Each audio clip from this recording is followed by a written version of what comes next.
때는 1929년 추운 겨울의 어느 날이었습니다. 터키 국립박물관의 관장은 문서 분류라는 고독한 작업에 몰두하고 있었습니다.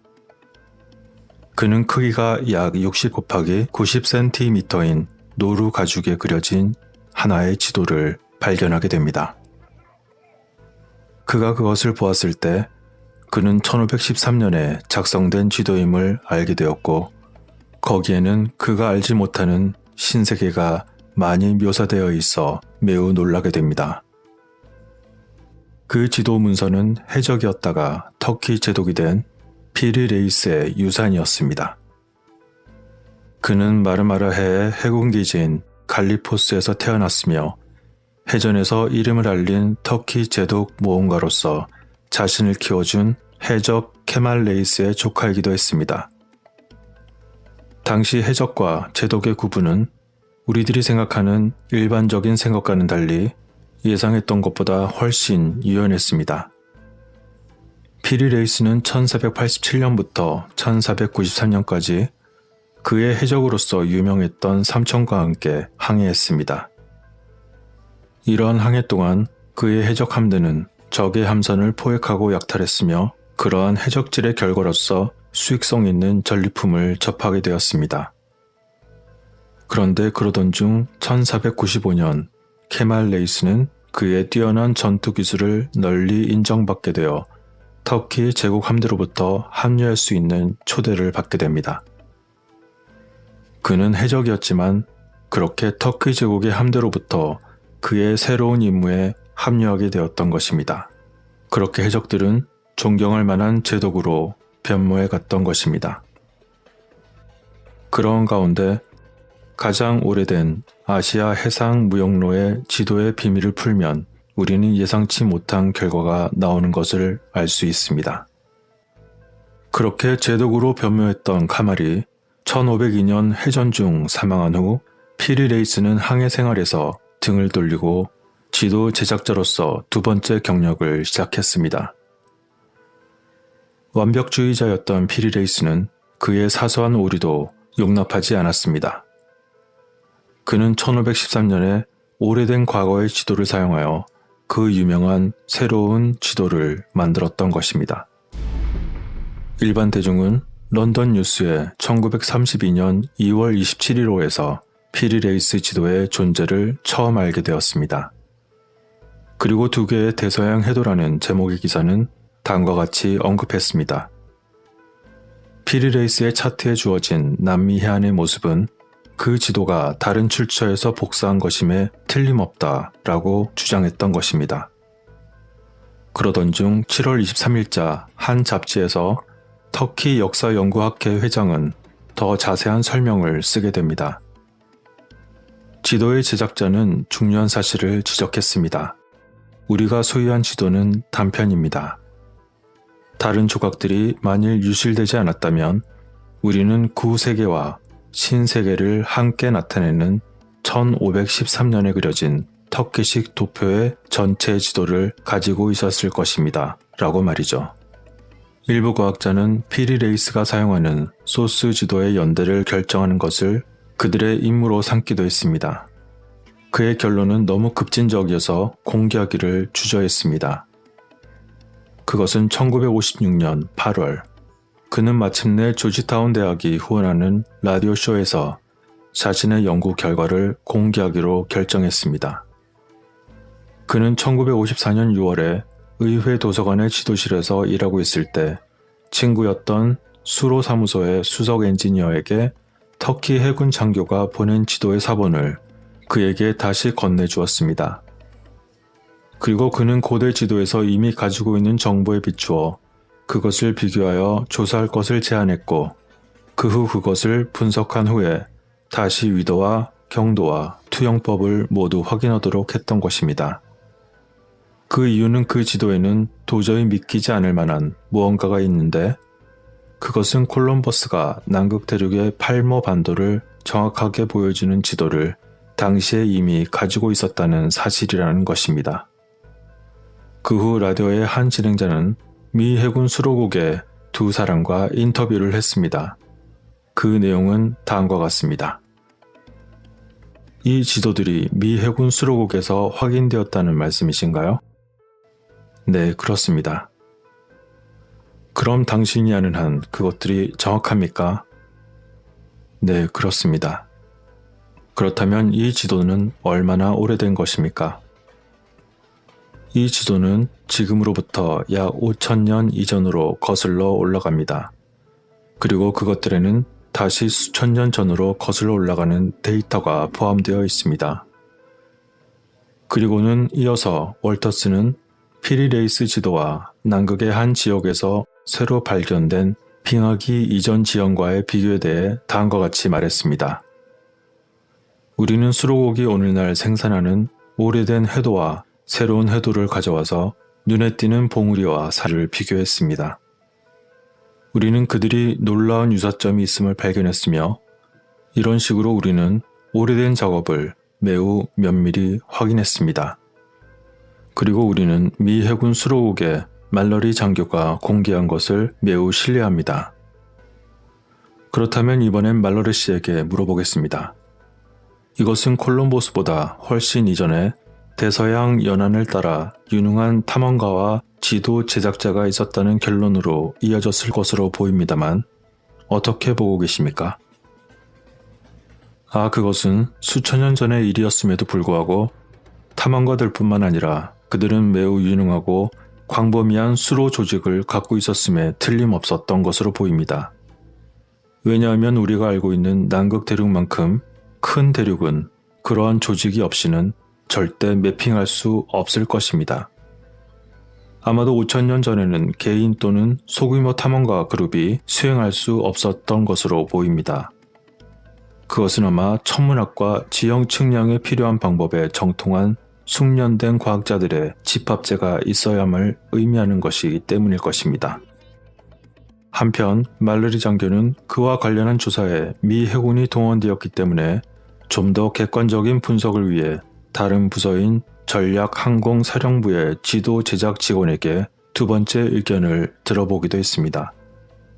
하지만 미 공군 사령부의 수사에도 불구하고 결국은 미 해군과 동일한 결론에 이르렀던 것입니다.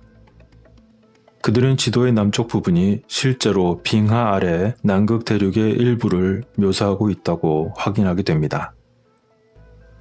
이렇게 우리들이 알고 있는 일반적이고 전통적인 관점에 따르면 그 섬 대륙은 1818년까지 발견되지 않았었습니다. 그런데 한편 미 공군의 한 중령은 1960년 7월 6일 관련 전문가였던 헵굿 교수에게 편지를 썼습니다. 그 내용은 다음과 같습니다. 친애하는 헵굿 교수님, 1513년 피리레이스의 세계 지도의 특이한 특징을 이 기관에서 평가해달라는 귀하의 요청을 검토했습니다.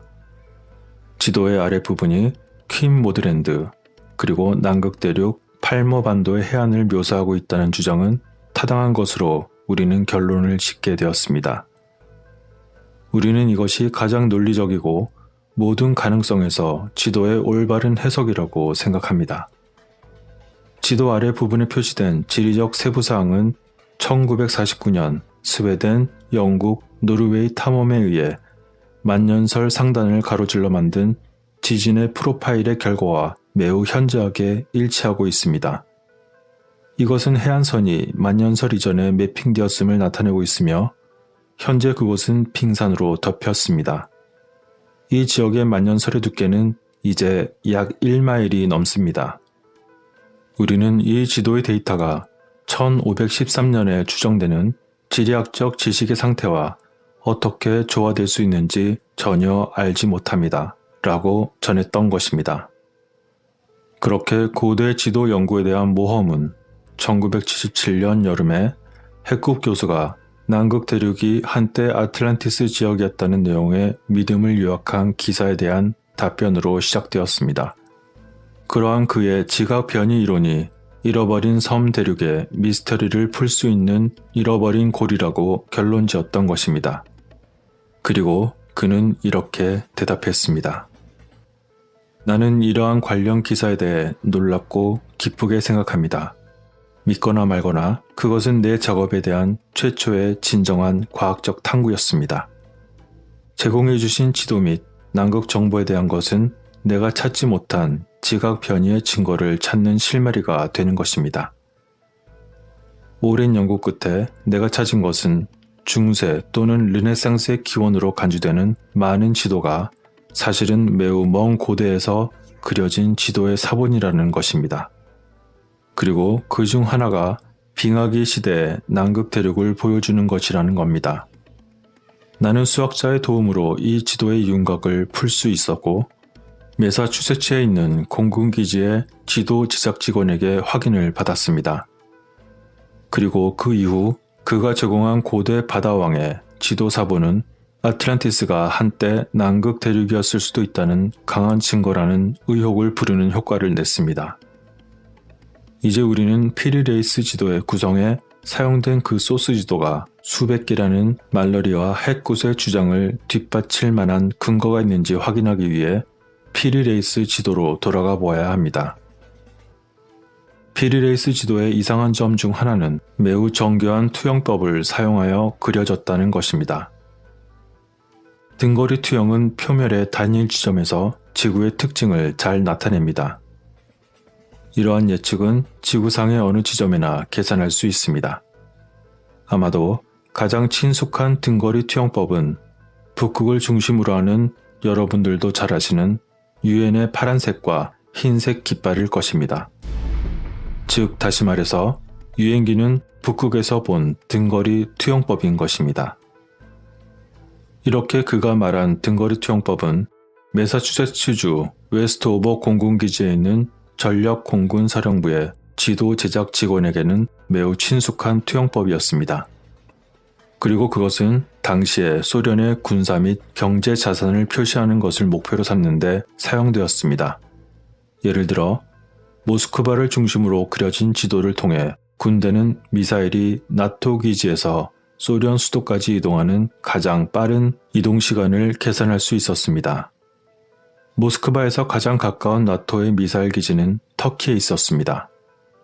1962년 11월 소련의 미사일이 쿠바에 도입되었을 때 카스트로 섬을 중심으로 한 등거리 투영의 지도는 미국의 영토가 얼마나 그들의 표적이 될 수 있는지를 매우 극명하게 드러냈습니다. 그러나 쿠바의 미사일 위기는 존 F. 케네디가 비밀리에 후르시초프가 쿠바에서 소련 미사일을 제거하는 대가로 터키에서 나토의 미사일에 지연된 철수를 제안했을 때만 해결되었던 것입니다. 다시 이야기로 돌아가서 핵국 교수는 의회 도서관 지도 부서장에게 피리레이스 지도에 대해 다음과 같이 설명했습니다. 우리들이 발견한 이 의문의 지도는 르네상스 시대에 알려진 것보다 더 많은 천문학이 필요했을 것입니다. 그것을 제작한 사람이 이집트의 시에네에서 북극까지의 선형거리를 어느 정도 수학적 정확도 내에서 알아야 그것이 가능했을 것임을 나타내고 있습니다. 그런데 당시 피리레이스는 그것을 몰랐을 것이며 콜럼버스 또한 마찬가지였을 것입니다. 라고 핵국 교수는 도서관 지도 부서장에게 설명했던 것입니다. 그렇다면 그들은 어떻게 그 지도를 당시에 제작했던 것일까요? 핵국 교수와 그의 학생들은 피리레이스 지도의 정확한 중심 사항을 결정하기 위해 몇 달을 보냈습니다. 처음에 그들은 사서이자 지리학의 아버지가 지구의 크기에 대한 유명한 계산을 한 곳이 바로 이집트의 시에네라고 확신하게 됩니다. 그는 이러한 의견을 공군 기지의 지도 제작 승무원에게 제출했고 그 후 그곳의 대위는 피리레이스가 이집트의 시에네를 중심으로 포르톨라노 투영법을 사용한 것은 매우 탁월한 선택이었다고 놀라며 그의 의견에 동의했던 것입니다.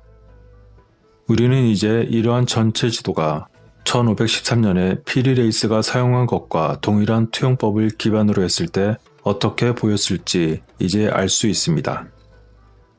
아마 크리스토퍼 콜럼버스가 그의 항해에 가져갔던 도표는 이 투영법과 매우 유사했을 것입니다. 1513년 피리레이스의 투영법은 콜럼버스가 소유했을 수도 있는 그의 비밀 지도의 일부분일 뿐일 것입니다. 만일 잃어버린 지도가 발견이 된다면 고대 이집트 도시 시에네를 중심으로 등거리 투영법을 사용하여 지구 전체를 묘사해야 할 것입니다. 하지만 전문가들이 시에네를 지도의 중심으로 확인했음에도 불구하고 핵국 교수는 여전히 그것에 회의적이었습니다. 그는 과연 고대인들이 열대 기후대와 온대 기후대를 나누는 기후 표시를 더 많이 사용했을 것이라고 생각했고, 그러한 중요한 글로벌 마커가 고대 항해자들에게 매우 중요했을 것이라고 확신했던 것입니다. 하지만 오늘날 남회기선은 시에네 근처에 있지만 정확히 그 위에 있지는 않습니다. 그 거리의 차이는 매우 작지만 관련 학자들은 정확한 계산을 원했습니다. 그리고 고대 도시의 측정값을 사용할 것인지 아니면 기후 표시를 사용할 것인지에 대한 상당한 논쟁이 있었습니다. 핵국과 같은 학자들은 시에네와 북회기선 사이에서 둘 중 하나를 선택해야 한다고 가정하기도 했습니다. 그런데 그것은 북회기선이 시에네 바로 위에 놓였던 시절이 아니었기 때문에 아마 잘못된 선택이었을 수 있습니다. 시간과 장소의 동시성에 대한 단서는 분명히 피리레이스 지도에 투영이 있습니다. 하지만 우리는 먼저 남회기선과 시에네가 마지막으로 같은 위도를 공유한 때는 언제였는지와 같은 중요한 질문에 대답할 수 있어야 하지 않을까요? 그와 관련해 천문학자들은 북회기선이 위도에서 40초를 표류하는데 약 100년이 걸린다고 결론을 짓게 됩니다. 이것은 우리에게 계산 공식을 제공하고 원래 지도 제작자가 작업한 날짜를 정확히 알 수 있게 해줍니다. 그리고 시에네는 오늘날의 북회기선에서 약 38분 30초 떨어져 있습니다. 이것은 2280분을 초로 변환하여 거기에다가 30초를 더하면 총 2310초의 차이가 발생합니다. 그런 다음 이 초를 40으로 나누어 시에네가 약 57.75세기 전에 북회기선에서 마지막으로 있었음을 알아낼 수 있는 것입니다. 이것을 이용하여 오늘날의 남회기선과 이집트 시에네의 위도 사이의 거리 차이를 계산하면 약 5775년 전이라는 답을 찾게 되는 것입니다. 게다가 유대 달력이 이 날짜에 시작한다는 점은 매우 주목할 만한 것입니다. 이렇게 피리레이스의 투영은 인류 역사의 중추적인 전환점에서 본다면 마치 화살과 같기도 합니다.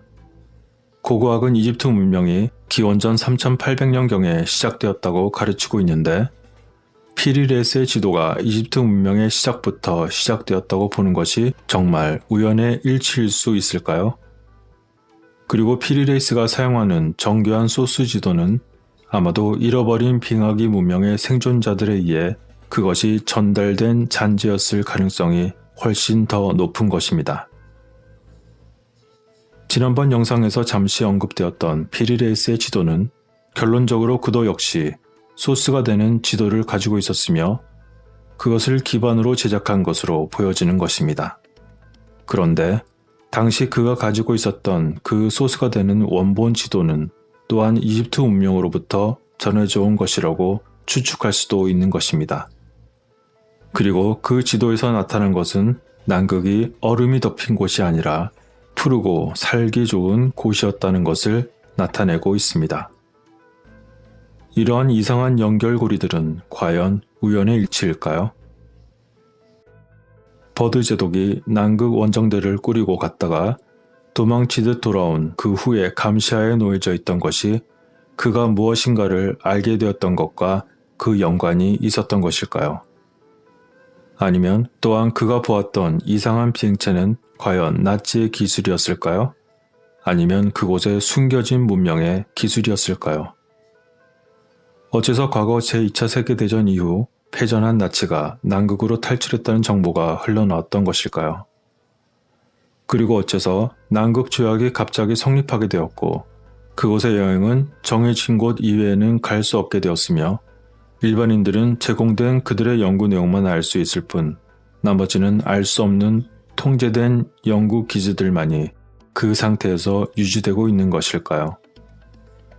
그리고 또한 미국 백과사전에 잠시 등장했다가 사라진 남극에 도움이 있다는 내용과 그것은 밀접한 관련이 있는 것일까요? 이러한 몇 가지 의문을 남기며 오늘의 이야기를 마치도록 하겠습니다. 구독과 알람 설정을 하시면 잠오는 저의 영상을 놓치지 않고 들으실 수 있습니다. 언제나 모든 판단은 여러분들의 몫이며 진실은 단 하나일 것입니다. 지루함에도 끝까지 시청해주신 분들께 깊은 감사를 드립니다.